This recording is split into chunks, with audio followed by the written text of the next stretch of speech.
Clip number 735۔ اس clip میں آپ قرآن پاک کی سورہ کہف کی آیت نمبر 9 سے 10 تک کی تلاوت، ترجمہ اور تفسیر قرآن صراط الجنان سماعت فرمائیں گے۔ بسم اللہ الرحمن الرحیم۔ ترجمہ: اللہ کے نام سے شروع جو نہایت مہربان رحمت والا ہے۔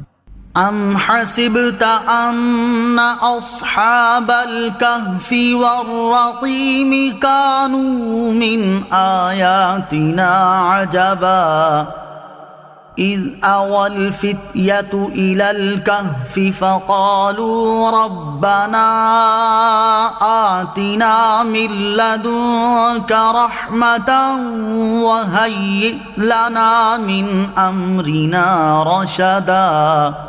ترجمہ: کیا تمہیں معلوم ہوا کہ پہاڑی، غار اور جنگل کے کنارے والے وہ ہماری نشانیوں میں سے ایک عجیب نشانی تھے؟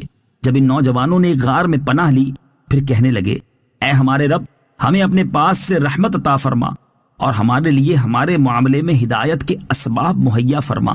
ام حسبتا، کیا تمہیں معلوم ہوا؟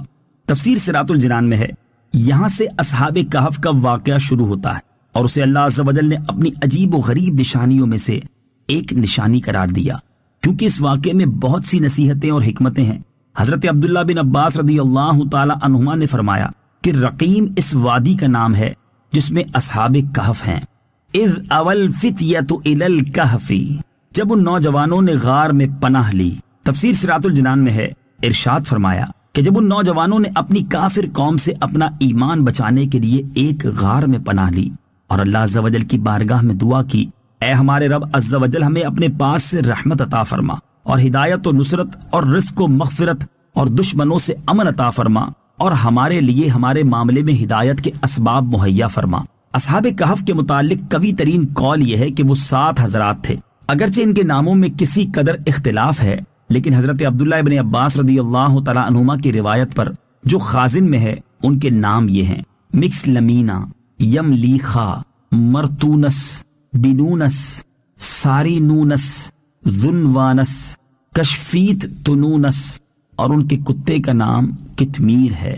اصحاب کہف کا واقعہ اکثر مفسرین کے نزدیک اصحاب کہف رضی اللہ تعالی عنہم کا واقعہ حضرت عیسیٰ علیہ الصلوۃ والسلام کے آسمان پر تشریف لے جانے کے بعد رونما ہوا، اور بعض مفسرین کے نزدیک یہ واقعہ حضرت عیسیٰ علیہ الصلوۃ والسلام سے پہلے کا ہے، اور اس کا ذکر اہل کتاب کی مذہبی کتابوں میں موجود ہے، اور اسی وجہ سے یہودیوں نے بڑی توجہ کے ساتھ ان کے حالات محفوظ رکھے۔ بہرحال یہ واقعہ کس زمانے میں رونما ہوا، اس کی اصل حقیقت اللہ تعالیٰ ہی بہتر جانتا ہے۔ البتہ ہم یہاں معتبر مفسرین کی طرف سے بیان کردہ اس واقعے کی بعض تفصیلات کا خلاصہ ذکر کرتے ہیں۔ چنانچہ مفسرین کے بیان کے مطابق اصحاب کہف افسوس نامی ایک شہر کے شرفاء و معززین میں سے ایماندار لوگ تھے۔ ان کے زمانے میں دقیانوس نامی ایک بڑا جابر بادشاہ تھا جو لوگوں کو بت پرستی پر مجبور کرتا، اور جو شخص بھی بت پرستی پر راضی نہ ہوتا اسے قتل کر ڈالتا تھا۔ دقیانوس بادشاہ کے جبر و ظلم سے اپنا ایمان بچانے کے لیے اصحاب کہف بھاگے اور قریب کے پہاڑ میں غار کے اندر پناہ گزین ہوئے، وہاں سو گئے اور 300 برس سے زیادہ عرصے تک اسی حال میں رہے۔ بادشاہ کو جستجو سے معلوم ہوا کہ وہ ایک غار کے اندر ہیں، تو اس نے حکم دیا کہ غار کو ایک سنگین دیوار کھینچ کر بند کر دیا جائے تاکہ وہ اس میں مر کر رہ جائیں اور وہ ان کی قبر ہو جائے، یہی ان کی سزا ہے۔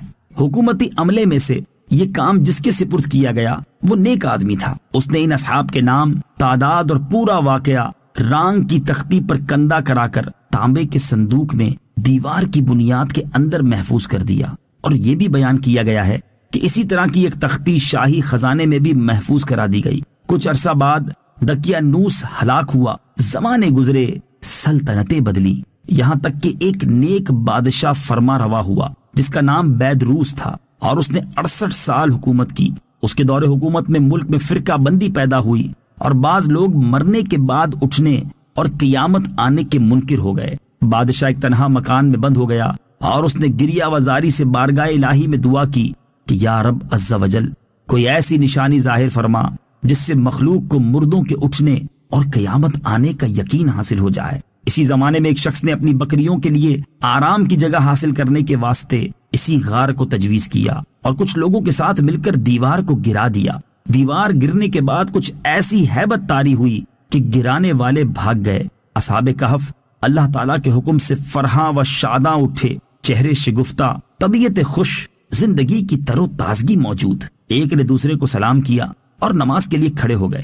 نماز سے فارغ ہو کر یملیخا سے کہا کہ آپ جائیے اور بازار سے کچھ کھانے کو بھی لائیے، اور یہ بھی خبر لائیے کہ دقیانوس بادشاہ کا ہم لوگوں کے بارے میں کیا ارادہ ہے۔ وہ بازار گئے تو انہوں نے شہر پناہ کے دروازے پر اسلامی علامت دیکھی اور وہاں نئے نئے لوگ پائے۔ یہ دیکھ کر انہیں تعجب ہوا کہ یہ کیا معاملہ ہے۔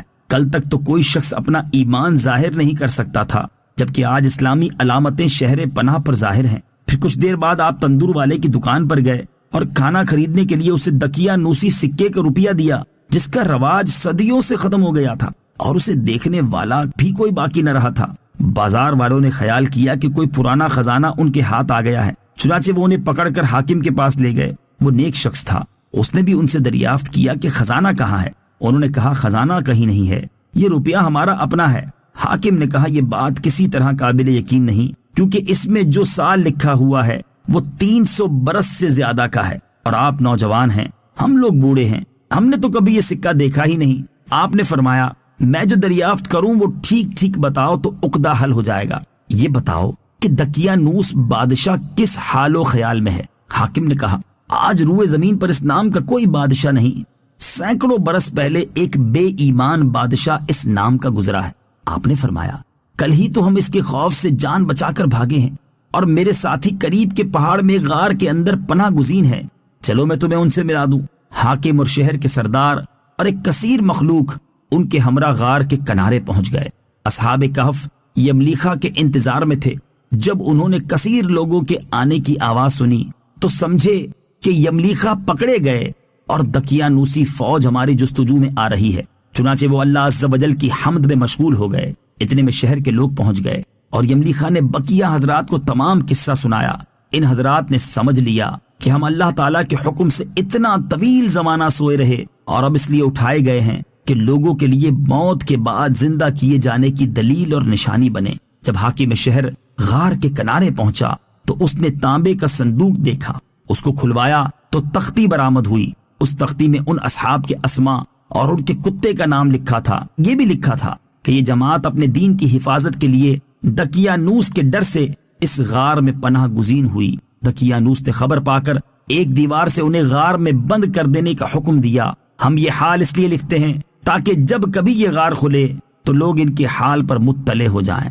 یہ تختی پڑھ کر سب کو تعجب ہوا اور لوگ اللہ عز و جل کی حمد و ثنا بجا لائے کہ اس نے ایسی نشانی ظاہر فرما دی جس سے موت کے بعد اٹھنے کا یقین حاصل ہوتا ہے۔